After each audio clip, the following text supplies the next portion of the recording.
Professional technicians rely on diagnostic tools to confirm their judgments and to pinpoint the exact location of engine problems. The first tape of this series covered pressure testing and precision measuring tools. This video will focus on the tools used to test electrical systems. They include analog and digital multimeters, dynamic spark tester, Yamaha CDI tester, Repair peak reading adapter, ignition coil tester, high current shunt, electronic battery tester, and hydrometer.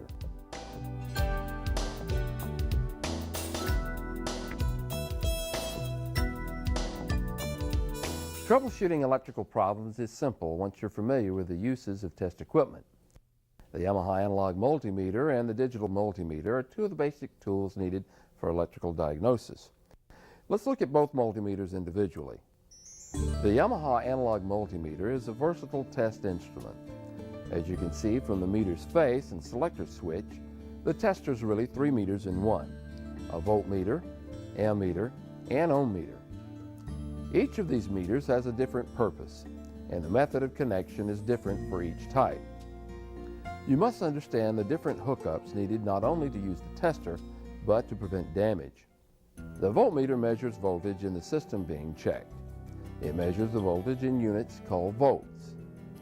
The voltmeter is connected in parallel with a positive lead attached to the component or the wire to be checked, and the negative lead attached to a good ground. When connecting a voltmeter to a circuit, the wires or components of the circuit should not be disconnected from the power source. The voltmeter is frequently used to check the charging system of most vehicles. As an example, let's check the charge rate of this Grizzly 600. First, we need to zero the multimeter with a selector in the off position.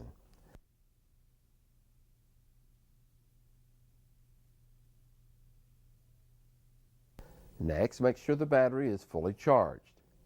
It should have at least 12.8 volts before any testing can be done. Insert the black test lead into the negative post. Insert the red test lead into the positive post. Turn the rotary switch to the DC 20-volt function. Connect the voltmeter in parallel. Touch the probes to the corresponding positive and negative terminals on the battery. Okay, the battery looks good. We can now check the charging system. The charge rate for the Grizzly is 14 volts at 3,000 RPM. Start the engine and accelerate to about 3,000 RPM. According to our voltmeter, it appears that the charging system of our Grizzly is working correctly. Now let's move on to the ammeter. The ammeter is used to measure the amount of current flow in a circuit. It measures the amount of current flow in units called amps. An ammeter is always used in a series connection. Both wires of the meter are connected to the circuit, and the meter is a bridge between the circuit wires. This means that the current flowing through a wire to a component must also pass through the ammeter. Make sure to observe polarity. If the ammeter is connected in any other manner, it will be damaged. The ammeter must always be capable of measuring more amps than the measured circuit carries, never to exceed the maximum current rating of 10 amps. Later in the video, we will discuss how to check high current systems with the use of a high current shunt. Right now, let's set up the ammeter for a 10 amp DC test across the main fuse. Insert the black test lead into the negative post. Insert the red test lead into the 10 amp DC post. Turn the rotary switch to the 10 amp DC function. Remove the main fuse and touch the probes to the fuse clips accordingly. Remember to check polarity. Turn the key on and check the current draw. At this point, it should be negative. If not, reverse the leads. Start the engine and check for a positive current flow. Now turn on the headlights. You should see an increase in the amperage draw. This ammeter shows a regulated current flow of 2 amps. The third meter test is the ohmmeter function, which measures the resistance or opposition to current flow in a circuit.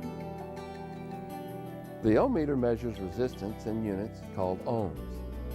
It offers a wide variety of settings or multipliers, all which are read in a single scale. If you forget which multiplier setting you're on, you can easily misread the meter. Unlike the other 2 meters, the ohmmeter uses its own power source. Therefore, the circuit's power source must be disconnected before the ohmmeter can be used. The ohmmeter is connected in place of the original power supply. The power source for the ohmmeter may be a 1.5 VDC AA size or 9-volt DC internal battery. Every time the ohmmeter is used, the battery loses some of its charge. So remember, the state of charge of the internal battery affects the accuracy of the meter. Consequently, the meter must be readjusted after each use. Ohmmeters should never be connected to any circuit that has power applied to it. You can avoid this by unplugging the component prior to checking it or by removing the main fuse when checking wires in a circuit. Insert the black test lead into the negative post. Insert the red test lead into the positive post. Turn the rotary switch to the R×1 function. Calibrate the ohmmeter prior to testing. This is done by touching the test leads together and turning the calibration knob until the meter reads 0. This step must also be performed when switching to different ohm scales. If the meter will not zero, try replacing the battery. Now that we've zeroed the meter, let's check the ohms resistance of the Grizzly stator coils. Specification for the Grizzly stator coil is 0.70 to 0.86 ohms. In this case, the R×1 scale will work since the reading should be in the 1 scale. After checking all 3 legs, it appears that the coils are in good shape. Next, for practice, let's check the spark plug cap resistance. Specifications call for 10 k ohms at 20 degrees Celsius. The reading will be in the K or 1000 scale, so let's rotate the switch to the R×1000. Next, let's zero the meter prior to testing since we've changed the ohm scale. Touch the probes to the test points accordingly. This spark plug cap is well within specifications. Now let's look at the similarities and differences between the analog and digital multimeter. The digital multimeter performs the same functions as the analog meter, but it has a few added features. Let's look at the main differences. The digital meter is capable of reading in millivolts. This is a great feature when using the high current shunt, a tool which will be covered later in the video. In the 300 millivolts DC function, the readings displayed are in millivolts. To use the millivolts function for greater resolutions on tests below 300 MV. Just like the analog meter, you need to zero the digital meter, but the procedure is a little different. The digital meter does not have a zero adjuster. You simply subtract the number that appeared when the 2 test leads were touched together from the total reading. Unlike the analog meter, the digital meter will auto-find the correct ohm scale and display it accordingly. There are 2 letters that may appear next to the ohm sign. If the letter K appears, then the number that precedes it indicates thousands of ohms. So 1.2 K is 1.2 thousand ohms or 1200 ohms. If the letter M precedes the ohm sign, this indicates mega ohms or millions of ohms. If the letter OL appears on the ohm scale, it indicates an open circuit. The digital meter also includes a diode test selection. Use this selection only on unloaded circuits to determine diode condition. Diodes are one-way valves and should only allow current to flow in one direction. The most common place that diodes are found are in the rectifier regulator assembly of the charging system. Let's test one of the diodes in this Grizzly's rectifier assembly. Place the meter leads in the normal diode or voltage position. Turn the rotary switch to the diode function. Attach the black meter lead to the DC output lead of the rectifier. Attach the red meter lead to an AC lead. The forward bias reading should show a 0.3 to 0.8 DC voltage drop. To test the rectifier reverse bias on the output side, reverse the meter hookups. Attach the red lead to the DC output lead of the rectifier. Attach the black meter lead to an AC lead. The reverse bias reading should display the symbol OL or an open circuit. As you can see, the multimeter plays a major role in electrical diagnosis. If the multimeter you purchased is not one of the two we just discussed, don't worry. Most multimeters perform the same basic functions. Refer to your multimeter's user's manual for correct meter lead hookups and test procedures. We have also included in your workbook a list of symbols used in wiring diagrams to better aid you in diagnosing electrical problems. Now let's look at some tools that we can use to diagnose CDI ignition systems. If you suspect the ignition system failed or it has an intermittent condition, we can use the following tools to diagnose the problem area. Dynamic spark tester, the Y1 CDI tester, Repair peak reading adapter, and ignition coil tester. The first thing we need to do is check the condition of the spark plugs and spark plug caps. These spark plugs look good. Next, let's check the spark plug cap resistance using the digital multimeter.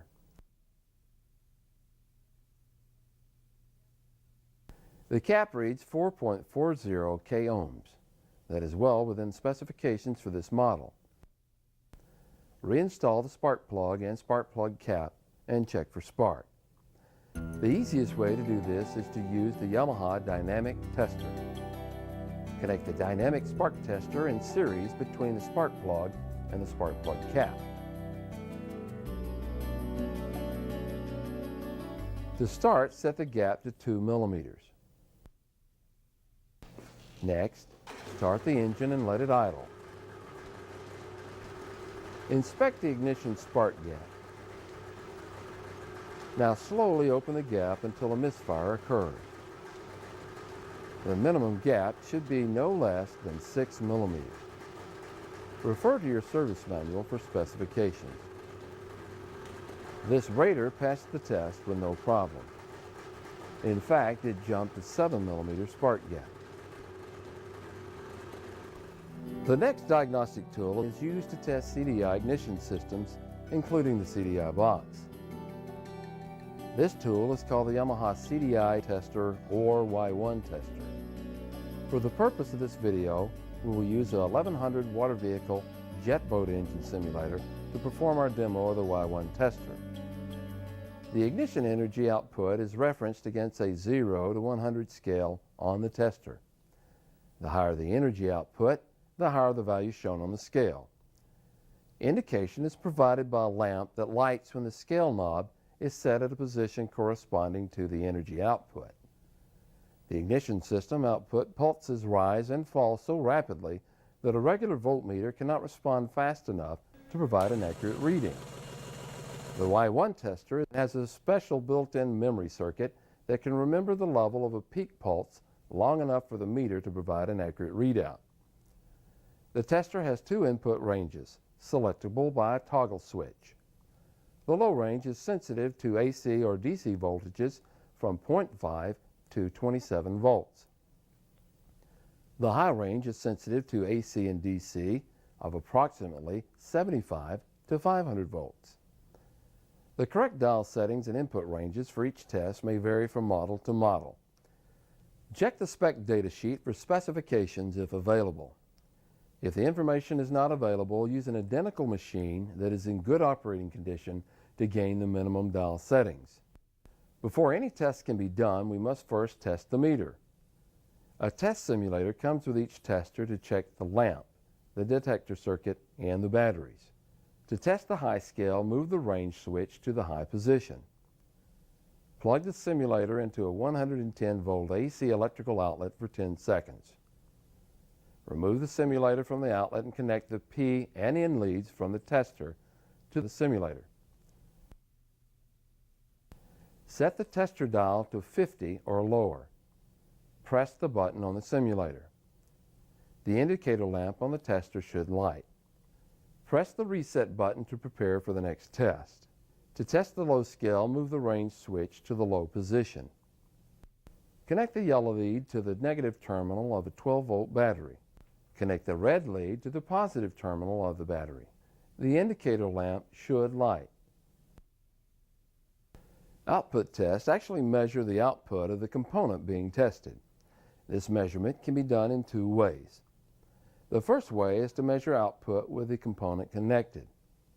This is the fully loaded method. The advantage of this is that the component is loaded by the system in the normal manner. The load on the component determines how hard the component has to work to generate voltage. If the component passes this test, it is good. If the component fails the fully loaded test, disconnect the component and connect it directly to the Y1 tester. This is the partially loaded test. If the component fails the partially loaded test, it is bad. If the component fails the fully loaded test, but passes the partially loaded test, it may have a short to ground. Use a short to ground test on the component. When using a Y1 tester, there are a few points to keep in mind. As mentioned earlier, the tester has two scales, high and low. Both are referenced on a 0 to 100 scale. These numbers are reference numbers only and are not actual voltage readings. We will cover actual voltage readings with a Ray-Pair peak reading voltmeter later in the video. The logical place to start testing for output is the magneto. There are two reasons for this. First, the magneto is the originator of both the current and timing pulses. Second, the magneto is the only area of the system that has moving parts. If the vehicle you're testing uses an electric starter, make sure the battery is fully charged. If the battery is low, the cranking speed will be affected, and so will the output results. The same rule applies to a kickstart system. Be sure to kick the engine over fully when testing. Also be sure to disconnect any ignition controlling components before testing. For example, the main switch, stop switch, and side stand switch. In most cases, disconnecting the black and white wire for the CDI unit will eliminate most ignition controlling components. Refer to the appropriate service manual for specifications. Once you've located the appropriate color codes in your technical service data, start with the charge, source coil, or coils. If you're not sure which wire color codes to use the same ones for the resistance test. If the proper test connections are from a colored wire to another colored wire, you will have to test one way and reverse the leads using the highest reading. When testing, start at 100 and work your way down until you get a consistent reading. A reading is indicated when the tester light is illuminated. You should get the same reading twice in a row. Remember to reset the meter after every test. A good rule is that all of the high and low scale output should read at least 70 at cranking speed. There are some exceptions to this rule, like this model, but it will give you a starting point when you have no specifications at all to work with. To test the pulsar coil or coils, follow the same procedure as the source coil. In this case, if the proper test connections are from a colored wire to a black wire or ground, like on these pulsar coils, attach the positive tester lead to the colored wire and the negative tester lead to the black wire. If all the magneto outputs are functioning properly, you must check the output of the CDI unit. For the CDI test, connect the test leads in parallel to the ignition coil wire in the CDI box. Attach the tester negative lead to the ignition coil wire and the positive lead to ground. Crank the engine over enough to get the same reading twice in a row.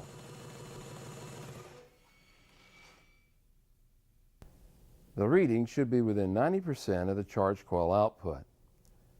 The CDI load coil is used with the ignition tester to simulate an actual operating condition. The load coil can cause a marginal CDI control unit to break down under test, but will not affect a good unit. Some CDI control units will not operate properly without a load of some kind attached. If no reading is obtained on the CDI output check, try the test using the load coil. The load coil can be especially useful when you're testing CDI output to a suspected bad ignition coil. The load coil can be substituted for the ignition coil primary.